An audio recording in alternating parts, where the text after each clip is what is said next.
The episode begins with a surprising and risky plan by Ivan's father, Raoul Brule. He's set on stealing the world-famous Mona Lisa painting from the museum.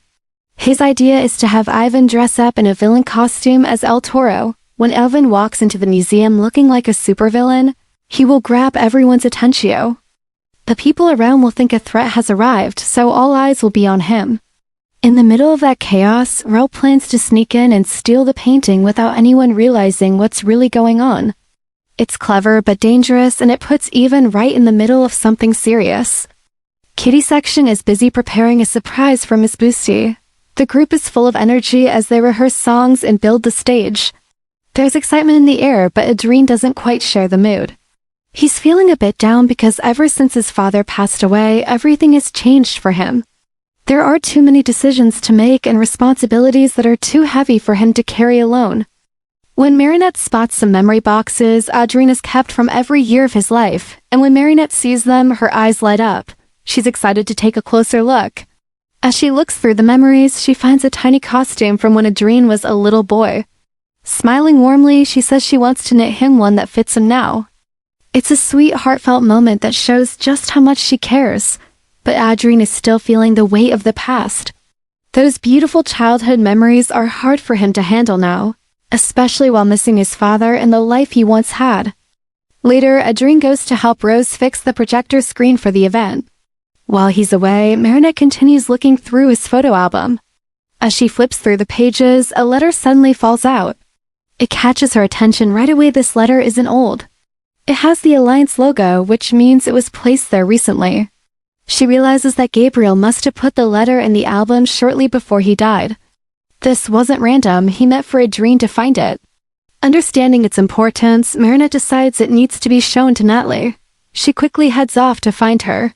On her way, Luka appears on a huge screen during rehearsal.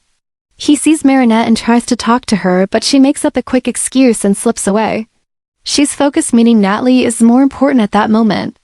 When Marinette finds her, Natalie is in the middle of a secret video call. She quickly closes her laptop before Marinette can see anything. Marinette doesn't notice and goes straight to the point, showing Natalie the letter. The message inside is powerful. It's a final letter from Gabriel to his son Adrien. In it, Gabriel confesses everything. He writes, "Son, if you're reading this, it means I'm with your mom. I sacrificed everything to save Emily. I was monarch.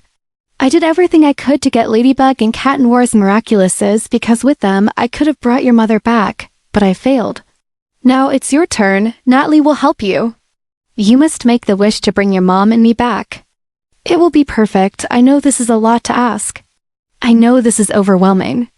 Your life will be turned upside down just like it was for your mom and me when we first discovered the truth about the miraculous.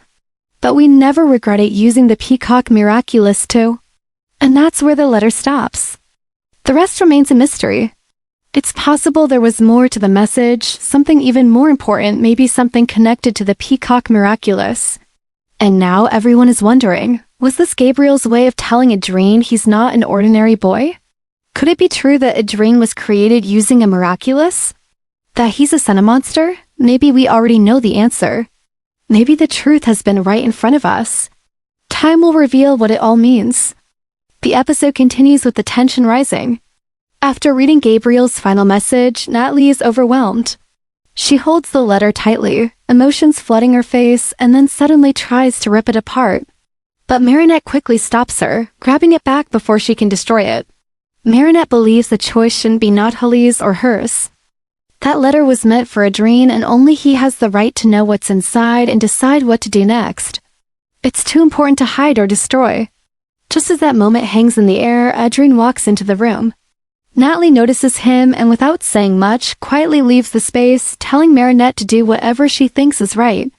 But when Marinette sees Adrien's face tired, full of unspoken pain, she hesitates. She hides the letter and quickly makes up a lie, pretending nothing happened. She can't bring herself to tell him yet. She senses this isn't the right moment. At the same time, Avon is at rehearsal with the rest of the Kitty section band, but something inside him is building up. He suddenly snaps, leaving the rehearsal in frustration. His mind is tangled up in thoughts of his father. Raoul is outside, waiting patiently, watching the clock. He's expecting Ivan to appear in his El Toro costume and cause a distraction at the museum so Raul can slip in and steal priceless art unnoticed, but Ivan doesn't show.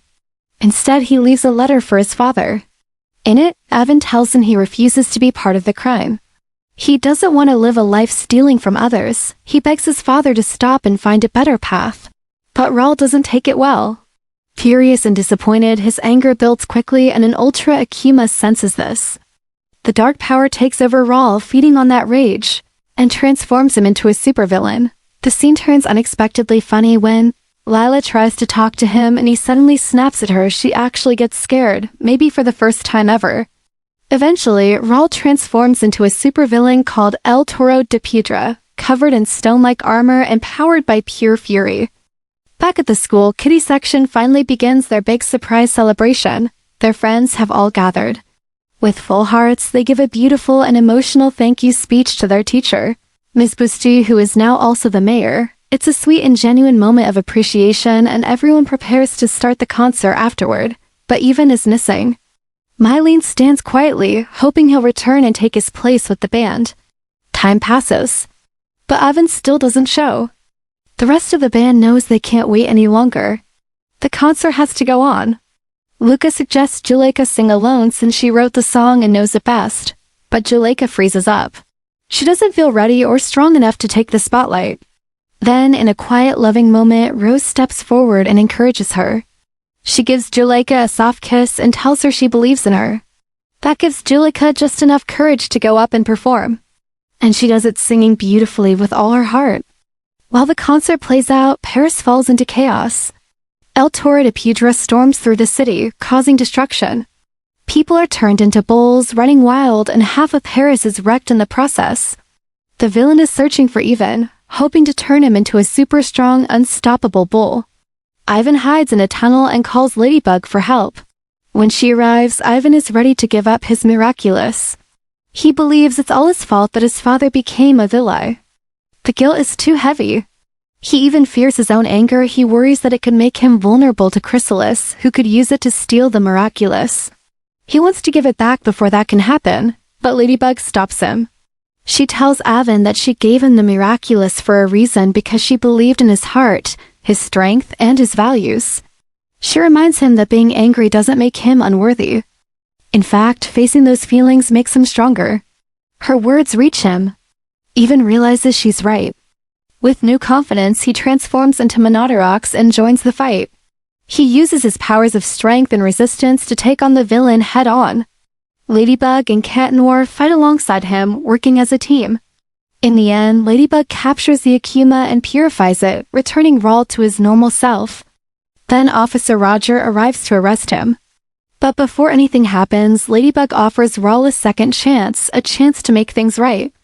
Raul, finally seeing how much pain he's caused, agrees. He promises to stop stealing and to change his ways. The battle ends and the city begins to heal.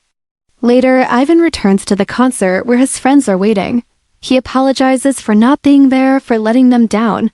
But his friends are just glad to see him smiling again. They can see that something has changed inside him. Ivan tells them that facing the truth, even when it's painful, is how people grow. He understands that now. Hearing this, Marinette feels moved. She decides it's time to give the letter to Adrien. She finds him alone. But Adrien isn't doing well. He's deep in his thoughts, blaming himself, stuck in guilt and confusion.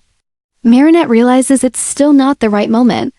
Quietly, gently, she walks up to him and wraps her arms around him in a warm hug. She holds him tightly and full of love, letting him know he's not alone. And that's how the episode ends. The final part of the episode takes a dramatic turn and leaves us breathless. It feels like the calm after the storm was only hiding something much deeper. As the screen fades into darker tones, a mysterious group is shown, watching everything from behind the scenes. Their voices are cold, sharp, and confident. They speak of someone known as the Shadow of the Diamond. And when the camera shifts, we see they are talking about none other than Natalie. That name, that title, it's not random. It means something specific, something powerful. Natalie has been recognized as part of a hidden organization connected to a secret mission that's been in motion long before anyone knew. This mission is called the Diamond Project. It's a plan designed to build what they describe as The success of the perfect world. That phrase alone is chilling. It makes us wonder, what exactly do they think a perfect world looks like? What shocks us even more is that Natalie isn't just a small part of it. She's an ally, a trusted figure in their system.